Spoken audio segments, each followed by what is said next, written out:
আসসালামু আলাইকুম। আপনাদের আমন্ত্রণ জানাচ্ছি মিতা ব্লগস অ্যান্ড কুকিং চ্যানেলের নতুন আরেকটি ভিডিওতে। গাছে পানি দেওয়া থেকে আজকের ভিডিওটি শুরু করছি। আপনারা সবাই ভালো আছেন? তো প্রথমেই আমার মরিচ গাছে পানি দেওয়া থেকে শুরু করলাম। বাড়ির উঠানে কিছু সবজি গাছ লাগিয়েছি। একে একে সব গাছেই পানি দিয়ে দিব।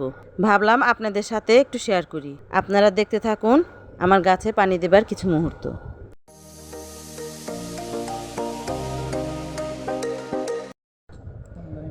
আজকে বাসায় দই বানিয়েছিলাম, তাই এর কিছু ভিডিও আপনাদের সাথে শেয়ার করলাম। প্রথমে একটা পাতিলে দুধগুলো ঢেলে নিব। এখানে 4 লিটার দুধ ছিল।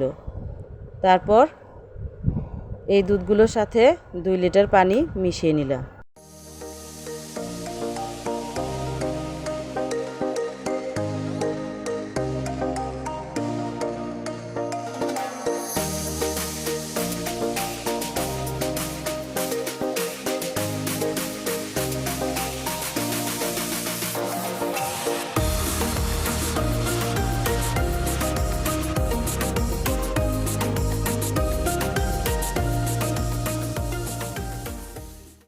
কিছুক্ষণ পর দুধে বলক চলে এসেছে। দুধটা জাল হতে হতে রাত হয়ে গিয়েছিল। যখন দুধের পানিটা শুকিয়ে আসবে তখন পরিমাণ মতো চিনি দিয়ে আরও কিছুক্ষণ জাল দিয়ে নিতে হবে, যতক্ষণ পর্যন্ত না সুন্দর ঘ্রাণ বের হচ্ছে এবং রং গাঢ় না হচ্ছে।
দেখুন দুধের রঙটা কি সুন্দর গাঢ় হয়েছে। এরপর চুলা থেকে দুধটা নামিয়ে নিয়েছি। দুধটা এমনভাবে ঠান্ডা করতে হবে যেন একটা আঙুল কিছুক্ষণ দুধের ভিতর ধরে রাখা যায়।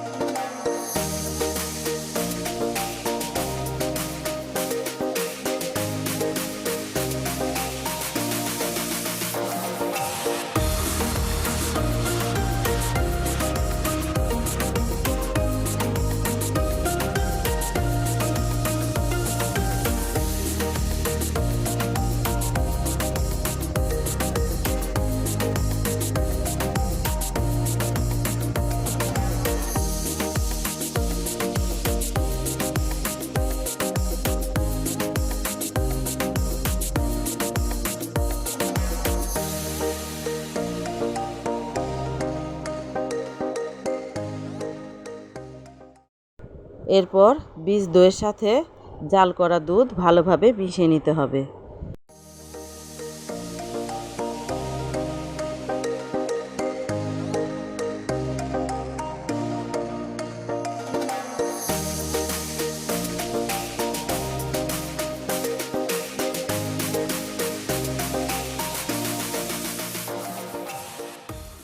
তারপর যে মাটির পাত্রে দই বসাবো তার মাঝে দুধ ঢেলে দিব এবং বীজ দই মিশিয়ে দেব।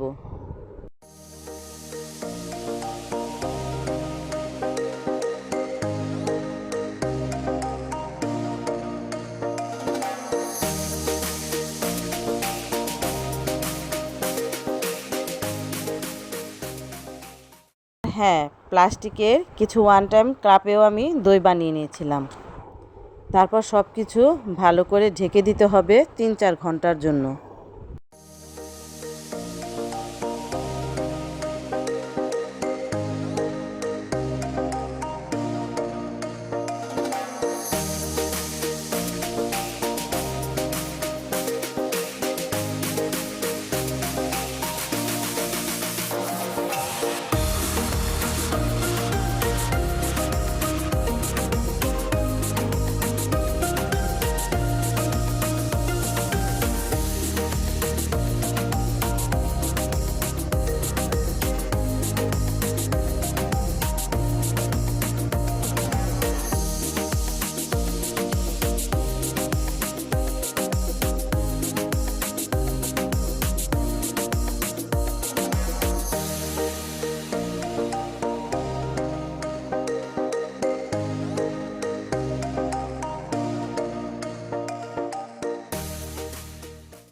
3-4 ঘন্টা পর দইগুলো ঢাকনা সরিয়ে ফ্যানের নিচে বাতাসে রাখতে হবে।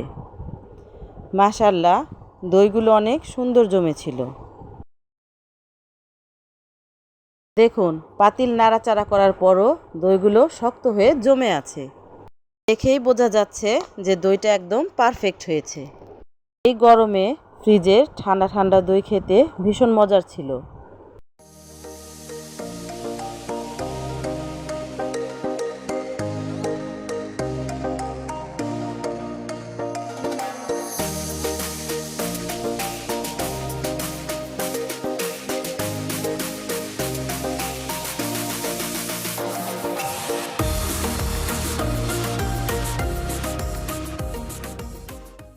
করি ভিডিওটি আপনাদের ভালো লেগেছে।